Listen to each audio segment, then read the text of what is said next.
Señal internacional.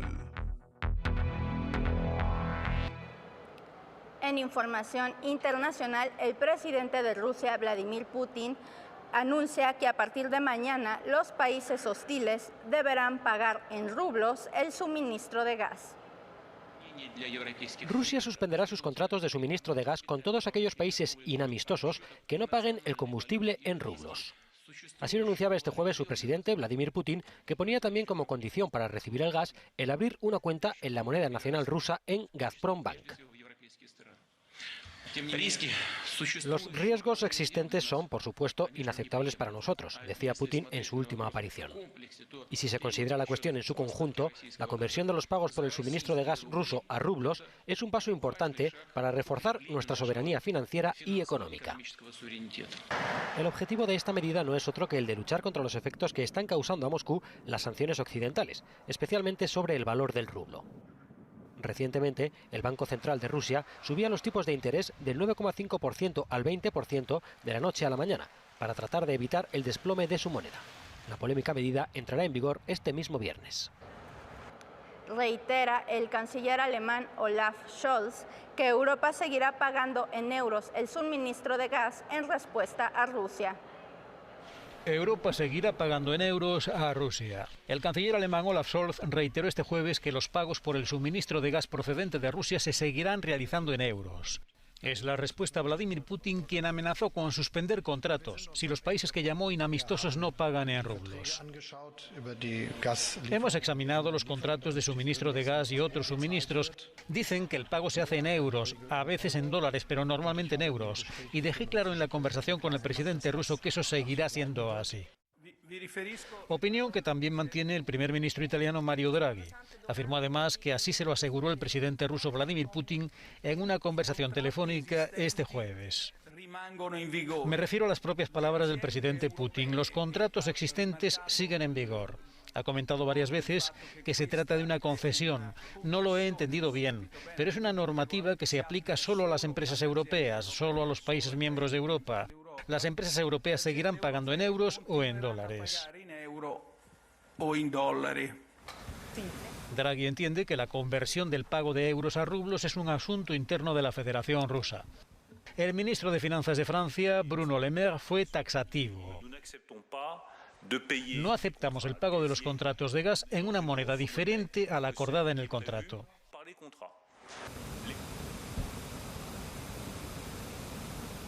Pese a los avances en las negociaciones con Ucrania, el secretario general de la OTAN asegura que Rusia se repliega para reabastecerse y atacar de nuevo. Siguen cayendo bombas en la región de Kiev a pesar del anuncio ruso de una desescalada.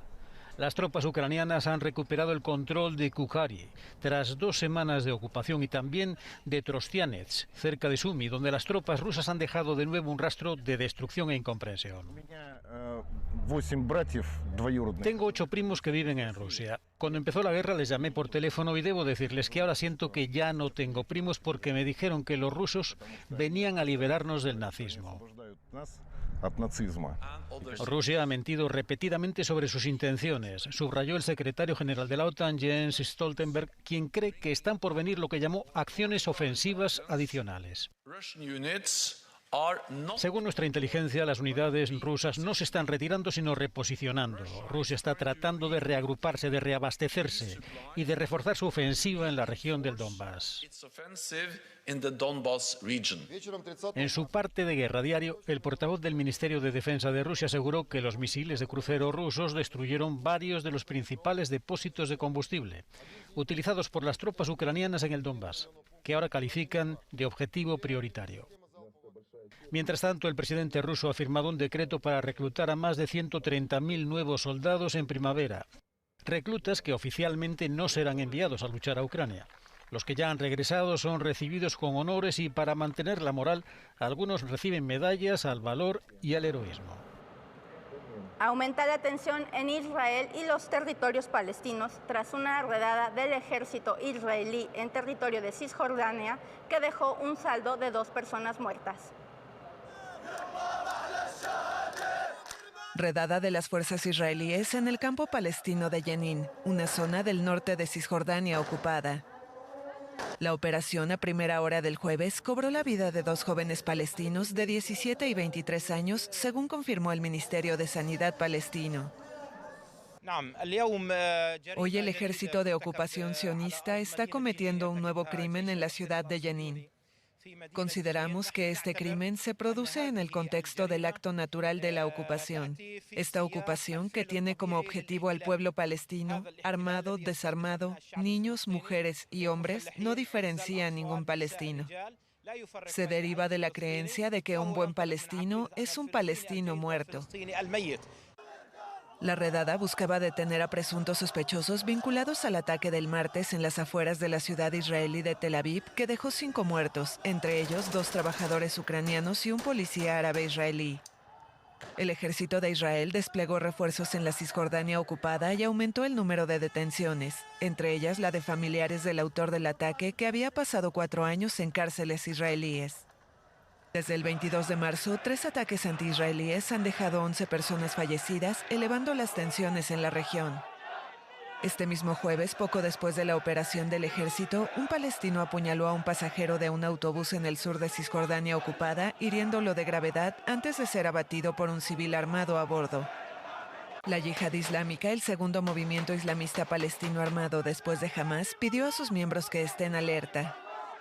En Jerusalén, el diputado de extrema derecha Itamar Ben-Gvir, conocido por sus declaraciones incendiarias sobre los palestinos, visitó el jueves la explanada de las mezquitas, llamado Monte del Templo por los judíos, días antes del comienzo de las celebraciones del Ramadán.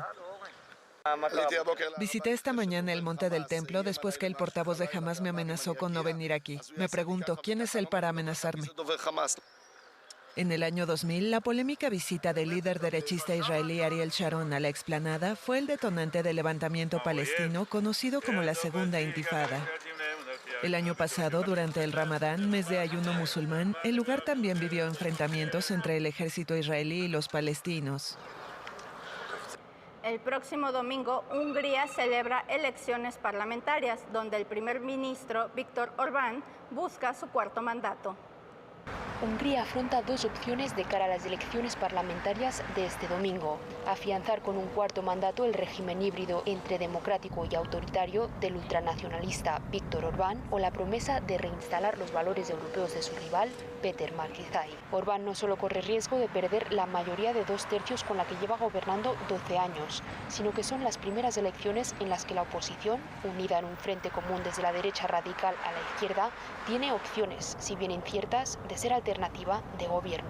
Desde que llegaron al poder en 2010, el primer ministro y su partido conservador nacionalista, Fidesz, llevaron a cabo una revolución conservadora, con numerosas leyes que han generado graves conflictos con la Unión Europea.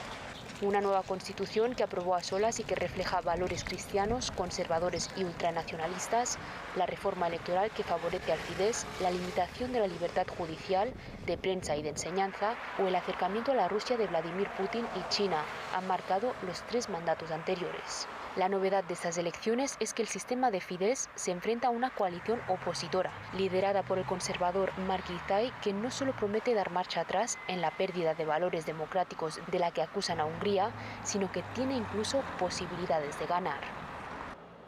José Ángel, hasta aquí la información.